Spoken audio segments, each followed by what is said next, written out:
joined by one of the most trusted horse conformation experts in the performance horse business, Bob Cunningham.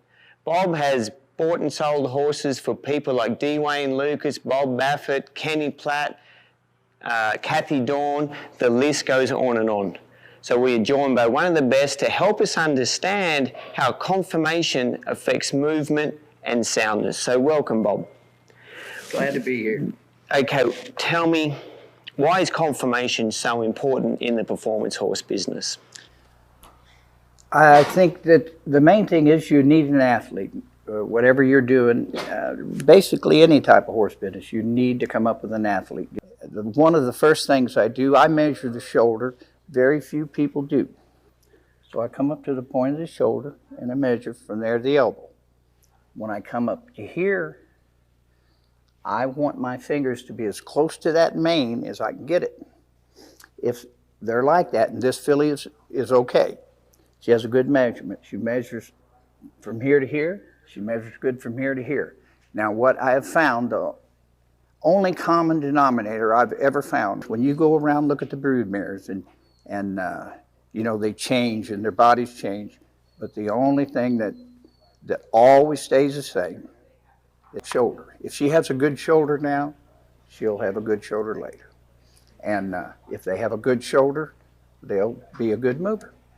And so that's the most important thing to me. If I put my hand here, width between the eyes is mainly so that horse can see.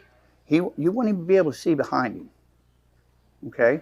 And you want a big eye. The reason you want that big eye, again, so he can see behind him and in front of him. And so the bigger the eye, the better the width of that head, generally the calmer horse you'll have. But now one thing that is true, you get a real narrow-faced horse, his eyes are kind of to the front, you can't see behind him well. In my experience, he could be a little nervous and sometimes way too nervous. More of a flight instinct yes. Because of that. And it's just from fear, you know. He don't know what it is back there. He's got to turn around to see it.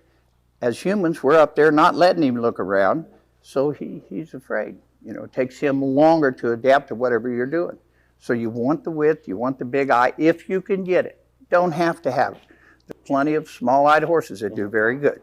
And most of these things are like this filly here might be a little higher right here in the tailbone, where her tailbone meets her body, than I'd like. And I'd like to see it a little farther, but a little more slope to that hip. Okay, so where the tail set is will affect the slope of the hip. Yes. Is that right? Yep. And then I'm going to come behind, look at her, and see how much inside muscle she has. And keep in mind, this all needs to be done in 60 seconds. But you'll get used to doing it. You'll get used to. Where's the muscle you want there, Bob? See, well, you have your gasket on here, and your inside